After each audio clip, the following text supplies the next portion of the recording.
특징을 다 모으면 완벽한 소인이 됩니다. 그러면은 그 나머지는 그 완벽한 소인과 완벽한 군자의 중간에 있는 존재거든요. 물론 극소수로 완벽한 군자와 완벽한 소인이 있을 수는 있으나 그거는 사실 그 정규 보물복선에서 벗어나는 상당히 이제 좀 특수한 사람이라고 봐야죠. 그런 사람을 제외하고 보통 사람은 다 소인에서 군자로 향해서 다가가는 중간 단계, 즉 군자가 되어가기에 있는 사람으로 봤습니다. 문제는 이제 그 방향성이죠.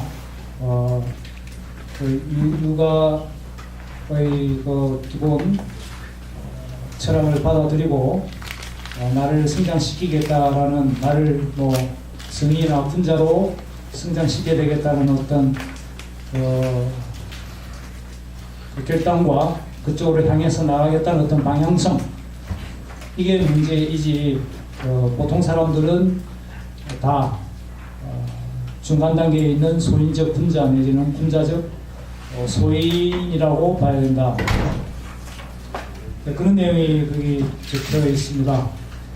그래서 이제 35쪽에 네 번째 줄 보면은 군자 되기는 결국 소인과 군자의 특징을 조금씩 섞어 가진 사람이 소인의 특징을 드러내고 군자의 특징으로 채워나가는 과정을 나타내는 동사적 개념이다. 군자 되기는 동사는 아니죠. 동명사죠. 그렇지만 이제 동사의 의미를 많이 가지고 있는, 변화의 의미를 많이 가지고 있는 그런 개념이라는 뜻입니다.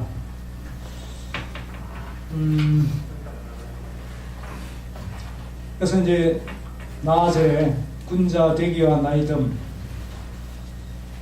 이 군자 되기와 나이듦을 이제 연관시키는데요. 여기 부분은 좀 읽겠습니다. 군자 되기는 다음 몇 가지 이유로 나이듦과 밀접한 관계를 가지며 육아의 성공적 나이 들기의 조건이 된다. 그 세 가지 이유를 제가 제시했는데요. 첫 번째는 육아의 평생 발달 과제가 군자 되기라고 저는 봤습니다. 군자 되기는 어느 일정한 기간 내에 이루어지고 끝나는 게임이 아니다. 삶이 지속되는 동안 계속되는 평생 과업이다. 그렇기 때문에 나이 들기를 초월하기도 하며 나이 먹기와 함께 가기도 한다. 나이 먹기를 초월한다는 것은 나이와 관계없이 군자 되기는 계속된다는 의미이며, 나이 먹기와 함께 간다는 말은 나이에 따른 발달 과제가 다르다는 의미입니다. 그래서 첫 번째 인용문과 두 번째 인용문은 첫 번째는 나이 먹기를 초월해서 계속된다는 그런 의미고요. 두 번째 인용문은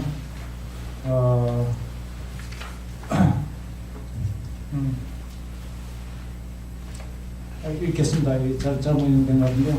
인용은 바로 됐는데 설명을 읽겠습니다. 이런 인용문은 군자 되기가 평생 과업임을 보여준다. 죽음 이후에나 끝일 임무가 곧 인의 실천이며 그것은 군자의 최고 등목이기 때문이다. 두 번째 인용문 2는 군자 되기가 나이 먹는 것을 초월한 예다. 나이를 알아차리지 못할 만큼 군자의 도를 즐겼다고 볼 수 있기 때문이다. 그 밑줄 친 부분 그런 것을 분리해서 그렇습니다. 그러나 이 초월은 군자 되기가 나이가 들기를 염두에 두지 않고 진행될 수 있다는 말이지 결코 나이와 상관없이 진행된다는 말은 아니다. 나이에 따른 발달 과정은 공자의 그 지유학에서부터 종심소욕 불구까지가 선택과 결단, 자립, 확신, 소통, 자아실현을 말하는 것에서 알 수 있다. 그래서 이제 첫 번째 이유를 든 거는 이렇게 육아에서는 평생 발달 과제가 군자되기이기 때문에 군자되기는 나이와 연관성을 가질 수밖에 없다는 그런 내용입니다. 두 번째, 군자 되기는 시간을 필요로 한다. 노노의 군자는 시간을 뚫린 수양을 통해 도달하는 점을 큰 특징으로 한다. 증자의 1일 3승이나 개화천선은 군자 되기에서 매일의 성찰과 반성 그리고 실천이 필수적임을 보여준다. 그래서 3번 인용문은 증자가 말한 1일 3승 내용이고요. 4번은 허물이 있으면 고치기를 주저하지 않는다. 과정 물탄계 내용입니다. 이거는 이 승차라고 하는 것도 이게 뭐 하루아침에 된 것도 아니고요. 승차하면서 고치기를 계속 나날이 반복하기 때문에 그 반복이 쌓여서 이렇게 내가 군자가 되는 것이지 하루아침에 되는 게 아니다라는 이 생각에 착안해서 그 군자 되기는 시간을 필요로 한다. 시간은 곧 인간에게는 나이 세월이죠. 그래서 나이와 연관을 지었고요. 셋째, 군자 되기는 과거의 현재화를 통해 미래로 나아가는 과정이다. 노노의 군자 되기는 오래된 것, 과거의 집정물인 현재를 무화시키지 않고 미래를 준비하는 모습을 보여준다. 이래가지고 이제 옹고지신을 예로 들었는데요. 저는 옹고지신을 좀 이렇게 해석을 했습니다. 여기서 옛것은 시간과 나이를 먹어 오래된 것이다. 과거의 집정물이라고 보아도 좋을 것이다. 그것은 지금 여기에 있다. 그 옛것을 익힌다는 것은 그것을 잘 배우고 익혀서 그 가치를 알아차린다는 말이다. 그리고 여기서 새 것은 그것의 미래적 가치이다. 그러면 새 것을 안다. 지신이라는 말은 그것의 새로운 가치를 찾아 덧붙인다는 뜻이다. 그러므로 위 인용의 인용문은 나이를 먹어 오래된 것을 무화시키지 않고 잘 배우고 익히는 승찰의 과정을 거쳐 새로운 가치를 찾아 발전시킬 수 있다면 군자가 될 수 있다. 이런 식으로 저는 옹고지신을 해석해서 나이 등과 연관을 지어봤습니다. 그래서 뭐 근거는 많지는 않지만 세 가지 정도로 군자 되기와 나이 들면 밀접한 관계가 있음을 말하려고 했고요. 그 다음에 다 공자와 나이 들음에 대해서 따로 한 절을 만들어 봤습니다.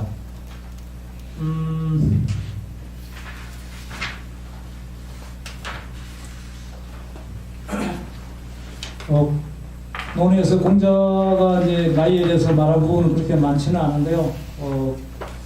그래서 이제 조금이라도 연관이 되면 좀 찾아봐서 유추를 좀 해봤는데요. 첫 번째 거는 인용문 10번. 자루야 너는 왜 말하지 않았느냐. 우리 선생님은 그 사람 대비 배우기에 분발하면 먹는 것도 잊어버리고 항상 도를 즐기기에 근심을 잊어버려 나이가 드는 것도 알아차리지 못하는 분이라고 말이야. 그 나이가 드는 것도 알아차리지 못하는 분이라고 스스로 평가한 이 부분을 통해서 밑에서 5번째 줄 읽겠습니다. 사실 공자는 나이에 기본적으로 처연했다. 항상 도의 실현에 집중했고 도학을 즐겼다. 그래서 나이 드는 것도 잊었다는 말이다. 그가 50에 천명을 알았다고 천명했듯이 나이 드는 것도 이미 천명으로 받아들였다고 봐야 한다. 그러니 늙는 것이 무해한탄할 일이며 슬픈 일이겠는가. 평생 관심 가는 일에 집중하다 보니 어느 날 불현듯 나이 들어있는 자신을 알게 되었고 천명을 다시 한번 확인하며 담담히 받아들였으리라. 다만 그는 아쉬운 것이 하나 있다고 말하였는데 있긴 있다고 말하지만 그 또한 천명이 허락해 줘야 함을 알고 있었다. 그건 이제 아쉬워한 게 뭐냐면 나이 들면서 아쉬워한 게 나에게 몇 년을 수명을 더 연장해 준다면 역을 배워 크게 허물이 없을 텐데 하는 이 부분이 이제 공자가 유일하게 나이 들면서 약간 그 아쉬워하는 듯한 뉘앙스를 풍기는 구절입니다.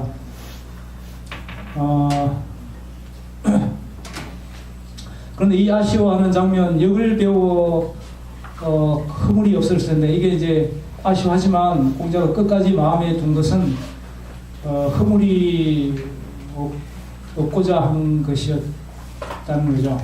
그래서 공자가 최후까지 관심을 가지고 신경 썼던 부분이 큰 허물이 없는 것이었다는 것을 알 수 있고, 누구나 인생 끄트머리에는 그 소망을 말할 때 상당히 진정성이 높은데 이 부분이 공자가 끝까지 추구하려는 어떤 가치가 들어있지 않나 하는 그런 생각이 들었습니다. 그리고 나이 하면 이제 공자와 연관지어서 가장 일반적인 것이 15세 배움의 뜻을 두고 이른의 종심소욕 불유구 이 부분인데요.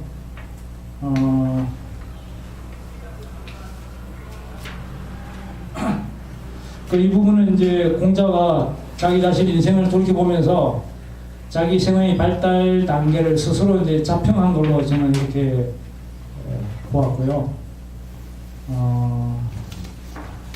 그 의미는 밑에서 5번째 줄부터 보면은 또 화살표 되어 있는 부분이 있죠.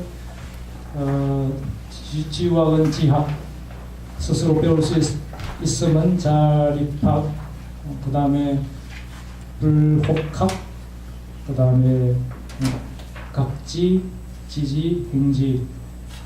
앞부분은 주로 배우는 것이고요. 뒤에 부분은 주로 배운 그 지를 행하는 쪽으로 향하는 화살표입니다. 그렇게 순서를 잡았고요. 38쪽 두 번째 줄. 결국 공자에게 나이 들면 곧 이렇게 단계를 밟은 발달의 과정이며 성공적인 나이 들면 마지막 단계인 자연스러운 실천의 경지에 도달하는 것이다. 그는 나이 들에 따라 어떤 단계에 멈춰있는 법이 없고 항상 차이를 내며 도덕적 성숙을 반복하고 있었다. 그의 나이 들면 삶이 마감할 때까지 계속되는 즐거운 배움의 지속이었다. 고되고요. 마지막으로 이제 그 주석 16번에 있는 용문은 공자가 그 40에서 50세를 상당히 좀 강조했던 구절이 한 두 군데 있어요. 그게 읽어보겠습니다. 뒤에 태어나는 사람이 무서운 법이다. 그들의 앞날이 어찌 지금 사람들만 못하다고 단정할 수 있겠는가. 또 나이가 4, 50이 되었건만 기리는 소리가 들리지 않는다면 이런 사람은 두려워할 만 하지 않다. 이 말인데요. 공자는 4, 50에 다른 사람들로부터 어느 정도 평가를 받아야 된다고 이렇게 생각했어요. 제대로 긍정적인 평가를 못 받으면 두려워할 만한 사람도 아니고 제대로 산 사람도 아닌 것처럼 이렇게 얘기하고 있어요. 다른 사람들의 그 이목에 별로 관심이 없는 것 같지만 공자는 4, 50의 1차적인 자기 삶의 승부수를 이렇게 띄워야 되는 것으로 이런 생각을 가지고 있었다는 점, 그 점을 말하고 싶었습니다. 인용문 19번에 보면은 그거를 이를 필자는 나이 들기 타자성이라고 한다. 공자는 위기지약을 강조해서 다른 사람의 평가에 관계없이 그냥 오로지 자기가 분자되는 것에 힘쓴 것 같지만 그래도 이 4, 50에는 다른 사람에게 한번 객관적인 평가를 받아봐야 성공적으로 나이 들었다라고 이렇게 말하는 걸로 봐서 이런 점을 저는 이제 나이 들기 타자성이라고 한번 이름을 지어봤는데 적절한지는 모르겠습니다. 아무튼 여기에서는 이제 다른 사람에 의한 중간평가고요. 아까 15에서 1원까지는 자기 스스로 내리는 최종평가 이렇게 보았습니다. 이렇게 공자는 자기 나이에 대해서